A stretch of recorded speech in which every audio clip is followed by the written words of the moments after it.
یہ جرنیل سنگھ صاحب بولا لکھا ہوا ہے بیٹھے ہوں گے دوست ہوں گے، ان کی طرف سے ہے کہ جتنے بھی پیغمبر آتے ہیں وہ خدا کی طرف سے آتے ہیں، کیا ایک وقت میں ایک سے زائد پیغمبر ہو سکتے ہیں؟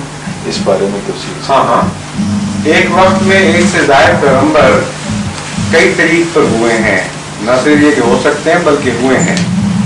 ایک تو یہ کہ جب تک عالمی مذہب دنیا میں نہیں آیا، جو سارے عالم کا ایک مذہب تھا، اس وقت تک اللہ تعالیٰ ہر خطہ زمین پہ الگ الگ پیغمبر بھیجتا رہا۔ قرآن کریم میں لکھا ہوا ہے کہ ہر قوم میں، ہر خطہ زمین میں ہم نے پیغمبر بھیجے ہیں۔ تو بیک وقت چین کا بھی پیغمبر ہوگا، کوئی ایک جاپان میں آیا ہوگا، کوئی افریقہ میں، کوئی ہندوستان میں۔ ضروری نہیں کہ سارے ملکوں میں اکٹھے آئے ہوں، لیکن امکان موجود ہے جب قومیں بہت بڑی ہوئی تھیں کہ کسی ایک وقت میں دنیا میں ایک سے زائد نبی الگ الگ قومیں موجود ہیں۔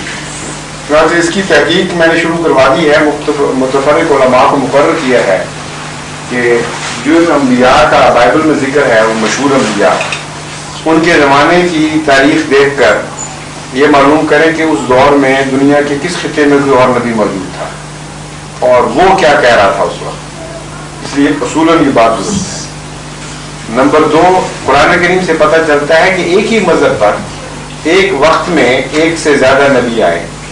مثلا حضرت موسیٰ علیہ السلام کے وقت میں، حضرت موسیٰ کی زندگی میں حضرت ہارون کو خدا تعالیٰ نے نبی بنا دیا اور ایک ہی وقت تھا۔ اسی طرح آپ کی اولاد میں سے پھر ایسے وقت میں باپ بیٹا دونوں نبی موجود ہیں۔ حضرت یوسف بھی نبی ہیں اور حضرت یعقوب بھی نبی ہیں، اور دونوں اکٹھے نہ صرف ایک زمانے میں بلکہ ایک جگہ اکٹھے ہوئے مصر میں اور اکٹھی زندگی گزاری۔ کوئی اختلاف نہیں تھا، کیونکہ خدا کی طرف سے جو ہوتے ہیں ان کا اختلاف اپنی ہو ہی سکتا، لیکن یہ ممکن نہیں ہے کہ ایک خدا کی طرف سے ایک ہی وقت میں ایک نبی کسی اور طرف بلا رہا اور دوسرا نبی کسی اور طرف بلا رہا۔ یہ غلط ہے، یہ عقل کے خلاف ہے، یہ قابل قبول بات ہی نہیں ہو سکتی۔